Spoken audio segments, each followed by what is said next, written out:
Mucha gente se pregunta que si los pastores del falso evangelio de la prosperidad son creyentes y si serán salvos. ¿Qué piensas tú? Deja tu opinión en la casilla de comentarios.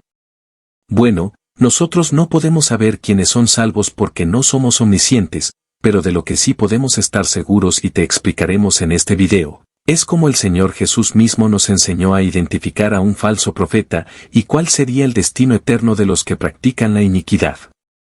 Leamos Mateo 7 del 15 al 20. Cuídense de los falsos profetas, que vienen a ustedes con vestidos de ovejas, pero por dentro son lobos rapaces. Por sus frutos los conocerán. ¿Acaso se recogen uvas de los espinos o higos de los cardos? Así todo árbol bueno da frutos buenos, pero el árbol malo da frutos malos. Un árbol bueno no puede producir frutos malos, ni un árbol malo producir frutos buenos. Todo árbol que no da buen fruto es cortado y echado al fuego. Así que por sus frutos los conocerán. ¿Se entendió? Lo explicaremos en 3 encabezados. Primero, el Señor Jesús nos manda a cuidarnos de los falsos profetas y de los falsos maestros. ¿Pero por qué son falsos? Son falsos porque enseñan falsedad. Así vengan vestidos de ovejas, por dentro son lobos rapaces. El que te enseñe un evangelio distinto a la muerte y resurrección del Señor Jesús para perdón de nuestros pecados, te está enseñando otra cosa que no es el evangelio, y la misma palabra de Dios los condena. Veamos cómo Dios Espíritu Santo a través del apóstol Pablo llama a estos falsos maestros en Gálatas 1 del 8 al 11. Pero si aún nosotros, dice Pablo, o un ángel del cielo, les anunciara otro evangelio contrario al que les hemos anunciado, sea anatema. Como hemos dicho antes, también repito ahora, si alguien les anuncia un evangelio contrario al que recibieron, sea anatema. ¿Pero qué significa anatema? Anatema equivale a ser maldito o desterrado de Dios. Y no es para menos, porque está enseñando una mentira con la cual humanamente hablando están enviando a miles de personas a la condenación. Recuerda que el evangelio es una buena noticia. ¿Y por qué es una buena noticia? Porque estábamos muertos en nuestros delitos y pecados y Cristo murió por nosotros para darnos vida eterna, Efesios 2:5. Segundo, el Señor Jesús nos enseña que por sus frutos los conocerán. ¿Acaso se recogen uvas de los espinos o higos de los cardos? Cuando vemos que domingo a domingo un pastor o maestro deliberadamente te miente al decirte que el evangelio es que tú tienes que ser rico.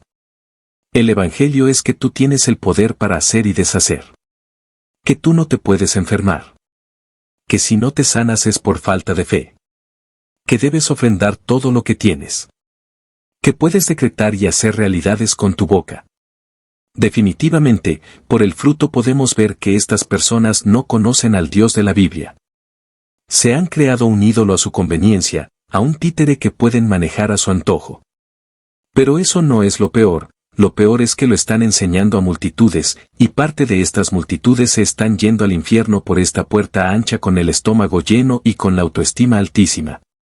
Pastor y maestro, debes estar consciente que estás siendo piedra de tropiezo a estas personas enseñando un falso evangelio. Recuerda lo que declara el Señor en Lucas 17 del 1 al 2. Jesús dijo a sus discípulos, es inevitable que vengan tropiezos, pero ay de aquel por quien vienen. Mejor le sería si se le colgara una piedra de molino al cuello y fuera arrojado al mar, que hacer tropezar a uno de estos pequeños. En este contexto, los frutos son los efectos de tus enseñanzas en la vida de la congregación, es decir, la conversión y la santificación para vida eterna, o la inconversión junto a la carnalidad y amor por los deleites temporales de este mundo. No olvides nunca que tu juicio como maestro será más severo por la responsabilidad que tienes.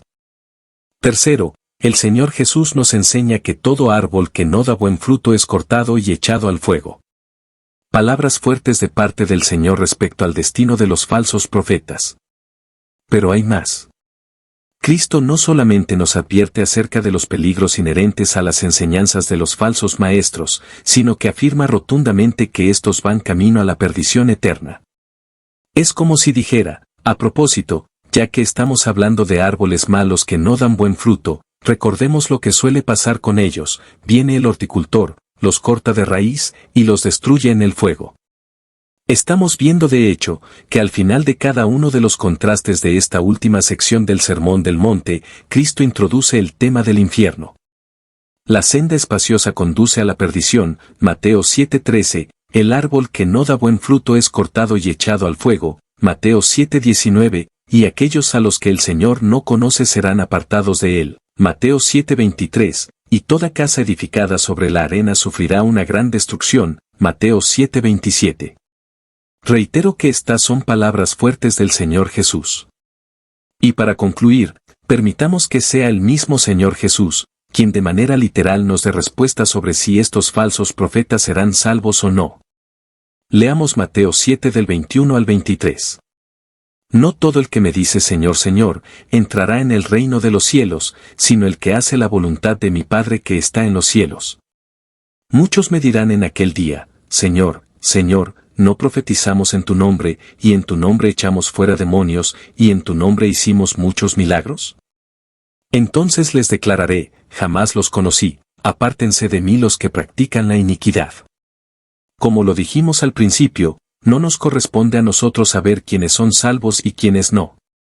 Pero el Señor nos dice, por el fruto los conocerán. Pero tú que nos escuchas y basado en la autoridad del pasaje que acabamos de leer. En la actualidad, ¿quiénes basan su culto solo en profetizar palabras de hombres y no predican el Evangelio? ¿Quiénes basan su doctrina en solo echar fuera demonios y no predican el Evangelio? ¿Quiénes basan su servicio dominical haciendo énfasis solo en los milagros y no predican el Evangelio?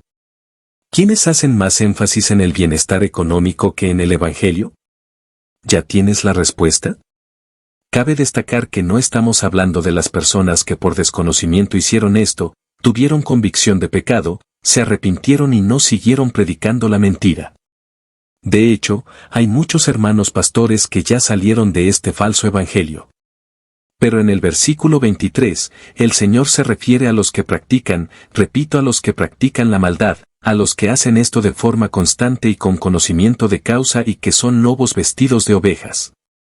A los que domingo a domingo, semana tras semana, meses tras meses y años tras año practican la iniquidad y el engaño desde los púlpitos, restringiendo la verdad del Evangelio por realzar las profecías y los cuentos de hombre, los milagros, y el echar fuera demonios sin tener convicción de pecado, entendiendo que la convicción de pecado solo la da el Espíritu Santo. A estos hombres que restringen la verdad del Evangelio y son piedra de tropiezo de multitudes, en aquel día el Señor les declarará, apartaos de mí, hacedores de maldad, nunca los conocí.